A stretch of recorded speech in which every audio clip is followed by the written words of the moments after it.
Caris LeVert. Oh, okay. All right. You know, all Yeah. right. Probably maybe the backup point guard, playing some shooting guard next to Jade Ivey. What do you expect out of him?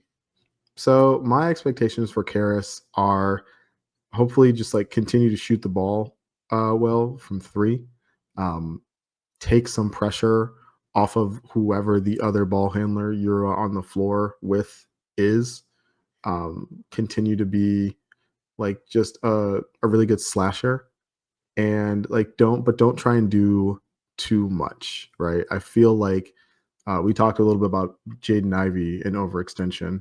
If you're in a place where Caris LeVert is handling the ball all the time, or you feel like that's your primary like point guard or backup point guard, then I feel like you've overextended him a little bit.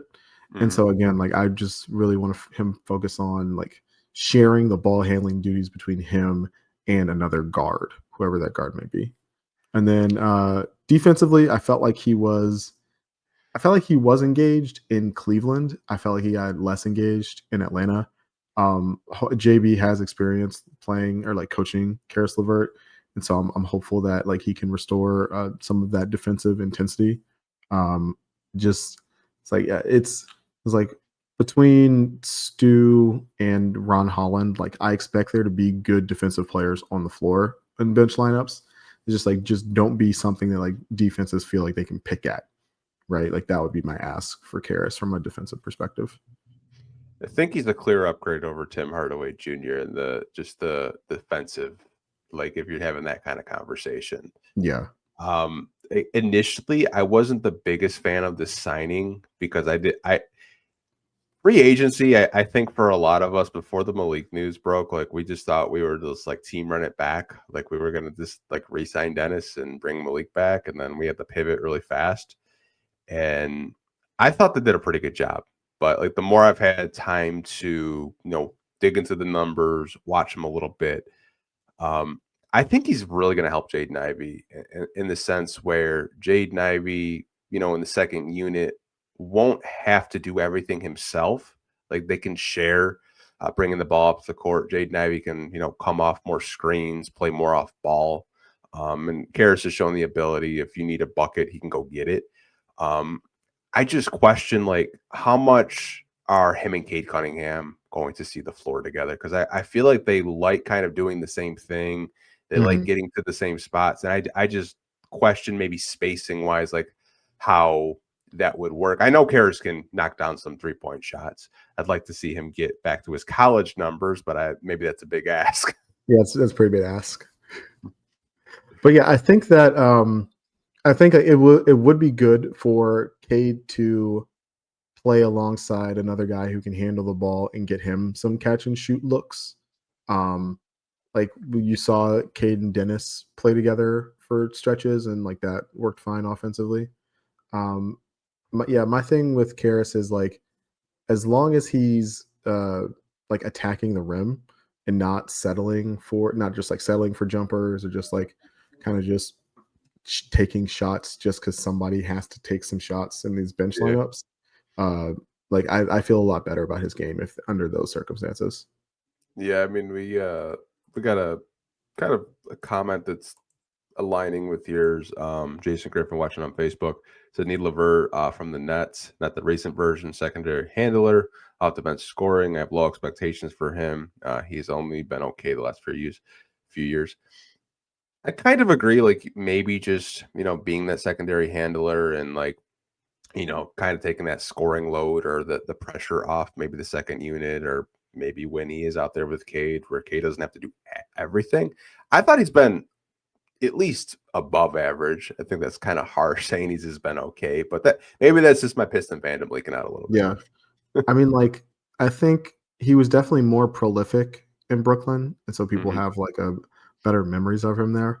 But that was also like it's like 5 years ago now at this point. And he started for those Brooklyn teams. I don't think he will be like that type of player. That was like I'm looking at his numbers. He was like an 18, 20 point per game guy in Brooklyn. And like I think it's much more reasonable to ask him to do what he did last year, just like 15 points, take good shots, didn't shoot crazy good from three, but got up 5 a game. Like that's pretty good. Um, Assists have like never like just keep the ball moving, but don't necessarily expect him to be like this like huge distributor. So yeah, like that's kind of where I'm at with like the version of Caris LeVert I think we're going to get. Yeah, same here. I don't expect him to like come in and like average like 18, like Yeah. you mentioned a little while ago. I think in Brooklyn he wasn't really defending. Maybe that's why he was averaging 18. Like Yeah, maybe.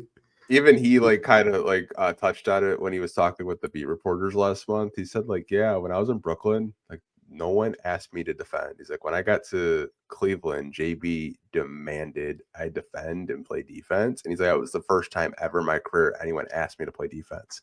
So I think defensively, he's a huge upgrade over Tim Hardaway Jr. Don't know how many charges he's going to take like THJ did, but Yeah. at least he's switchable. At least like when he's out there, you don't have to hold your breath just hoping that like, there's not like a smaller, faster guard that could just get to the basket. And then you're like, oh crap, that's a basket. Yeah. It's like I think he can be a little bit better than Tim Hardaway Jr., but Tim Hardaway Jr. was like just average, right? Yeah, just enough where it's just like he's not terrible, but he's Yes. not good. It's just He's kind of like in the middle. he's not hurting you, but like I don't want him guarding like Darius Garland and Donovan Mitchell like either. Like the defense isn't that great when you got the FanDuel broadcast bringing up like he's like second in charges like every like game. Like, oh, let's see where he's at in charges. Oh, he's number one. I was like, yeah, we get it. He's not that good. I know you guys gotta have positive spins on Yep. everything, which is probably very difficult. But I mean, like, at least we know Karis can at least stay in front of faster and bigger players out there. But Yeah. I did want to stick with new acquisitions and Duncan Robinson. So I feel like a lot of people initially hated the deal. I was one of those. Full transparency. I saw the deal. I was like, that's a lot. And then the contract details came out, and I was like, Trajan, you dog. But what are your expectations for Duncan Robinson with the Pistons this year? Yeah. I expect him to be like the a combination of like the Beasley and THJ replacements. Both of those guys got up lots of 3-pointers and they hit them at a really good clip. And it felt like they kept the Pistons like offense afloat at times. I feel like Duncan Robinson like definitely has the capability to do that. Um, he's also a little bit bigger than both of those guys, and so I think that uh, he can contribute a little bit more defensively than like Beasley or THJ.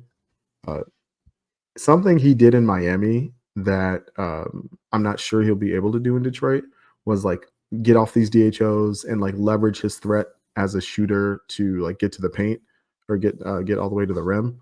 Um, Part of that is like he was doing a lot of that with Bam Adebayo and whoever he plays with, whether it's Isaiah Stewart or Jalen Duren, like won't demand as much defensive attention as Bam Adebayo does. And so I do wonder if like some of those driving lanes like won't be nearly as open because like teams are just like, all right, like if Isaiah Stewart like catches the ball at 12 feet, like we're cool with that, right? As opposed to Bam and that floater and those jumpers. Um, but yeah, as long as he doesn't like forget how to shoot, I think Duncan Robinson will be like a perfectly good contributor like to this team. And then the contract, like you mentioned, like half of it's not guaranteed. Like it's basically like a 1-year deal with some stuff tacked onto the end. And so it's like, okay, if he plays really well, like maybe you can, it's like he's still under team control.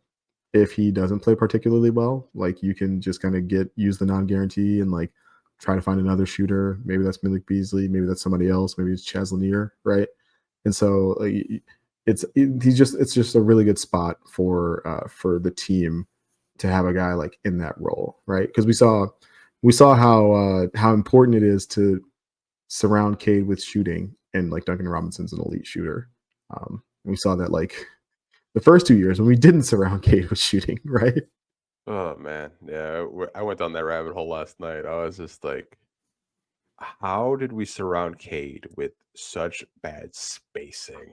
Like it was atrocious. I honestly I just got pissed off, like kind of thinking about it. Like Just thinking of it's just like, Troy drafted guys, but he just drafted guys. It's like I have some talent, but I don't really know how they go together. It's like trying to have puzzle pieces and they just don't fit until you get more spacing around them. That's kind of felt like what he was doing. It's just like I got yeah. a bunch of these puzzle pieces, but I don't know like where to put them. But I kind of agree with your Duncan Robinson assessment. I kind of wonder though, because you mentioned the BAM thing, and I think that's crucial because Stu has shown the ability. He showed it a little bit to shoot a little bit in the mid range, but not as much as Bam. I wonder though if he's going to be shooting more because it seems like at the end of the year he started to let it fly a little bit. At the beginning of the season, he was just in the post, just scrapping for rebounds. But in terms Mhm. of Duncan, I think they'll use him a lot.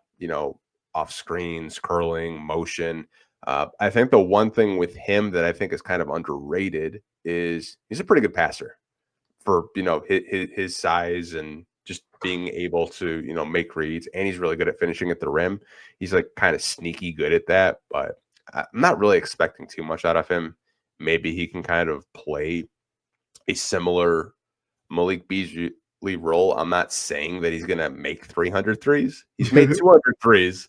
Yeah. I didn't think Malik Beasley was going to make 300 threes, but he did. But I mean, when you're shooting that many attempts a game, it's a pretty good probability that you're going to probably, make over 200 in the season. But I think he's a good player. I think the contract is really decent. I have a pretty good feeling he's probably not going to be here for that long, given the way the contract is constructed. Yeah, Uh, it does kind of set that up nicely. Yeah. yeah, it's just like okay, like it's an NFL contract if I've ever seen one in the NBA. Like I've never seen it. I've never seen like honestly, I can't remember the last time I saw a contract that was just like front loaded. Like you get your 15 million for like the year or whatever he's making, and then it's just like 2 million. It's just like that's some NFL type shit, Trajan. Like I love it. Maybe we'll see Yeah, more of that though. the non-guarantees, the big signing bonus. Yeah, it's just like that's some NFL stuff if I've ever seen anything. Maybe the NBA is gonna start transitioning into that where it's just like a bunch of money up front, and then like, well, we can cut you over the last like couple of years. You never know. Yeah.